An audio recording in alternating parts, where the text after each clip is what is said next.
देखो ये प्रयोगात्मक संख्या 1 है, ठीक है ना। इसमें हमको क्या सीखना है, मार्किंग और पंचिंग।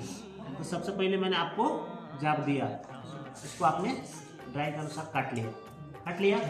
उसके बाद इसको सतह को चिकना किया। किससे चिकना किया? मास्टर्ड फाइल से, ठीक है ना। किस पे किया? बेंच वाइज पे, ठीक है। जब चिकना हो गया तो इसके ऊपर कॉपर सल्फेट या चाक लगा करके लेपन किया।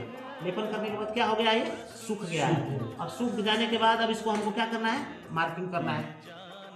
तो मार्किंग करने के लिए हम इस पे हम 4 या 5 या ABCD मान लेंगे। तो हमने 4 मार्किंग इस पे कर लिया। 4 मार्किंग करने के बाद 10 mm पे मैं किया हूँ, देखिए 1 2 3 4 5 5 गैप है, यानी 10 mm का है तो कितना चौड़ाई हो गई? 50 mm हो गई। तो मैंने पहला मार्किंग 10 mm पे किया, 10 mm पे मैंने ट्राई स्क्वायर नहीं है फिलहाल, तो स्केल के द्वारा ही मैं इस पे एक लाइन खींचा, और इतना खींचा हूँ तगड़ा कि ये जाब के अंदर तक गया है, डीप हुआ है।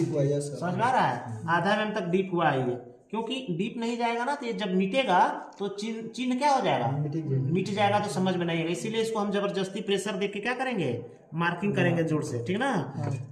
तो अब देखो दूसरे फिर मार्किंग करेंगे यहाँ पे, इसी लाइन पे जहाँ मार्क किया हूँ, नाप कैसे दिखाओ भाई, वीडियो में दिखाओ सबको।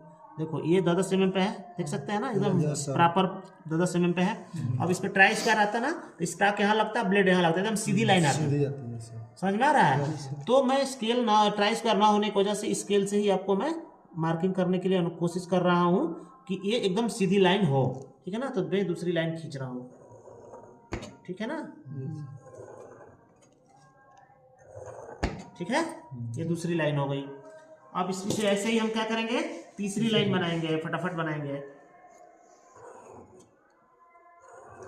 तीसरी लाइन बना लिया, फिर चौथी लाइन बना ली है, और थोड़ा लाओ पंच लाओ।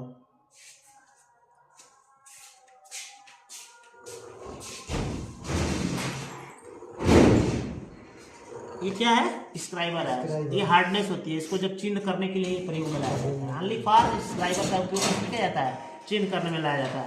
अब इसमें डाट पंच का प्रयोग करेंगे। पंच पढ़े हैं ना आप लोग? 3 प्रकार का पंच पढ़े होंगे, सेंटर पंच, डाट पंच और ट्रिक पंच। अब इसमें हम क्या करेंगे, यहाँ पे पंच रख करके 3-3 mm का गैप दे करके हम क्या करेंगे, और थोड़ा सा मारते जाएंगे। तो अब पंचिंग जब हो जाएगा तो क्या मतलब हो गया, मार्किंग और पंचिंग प्रोसेस हो गया। पंचिंग जब हो जाता है तो पंचिंग इसलिए किया जाता है ताकि वो परमानेंट मार्क बना रहे, कभी मिटे नहीं, इसलिए उसको पंचिंग किया जाता है। समझ रहा है मिला जी? ले आओ ले आओ ले आओ। देखो ये आपका ये डाट सेंटर पंच है, और ये हथौड़ा है। तो हम इस पे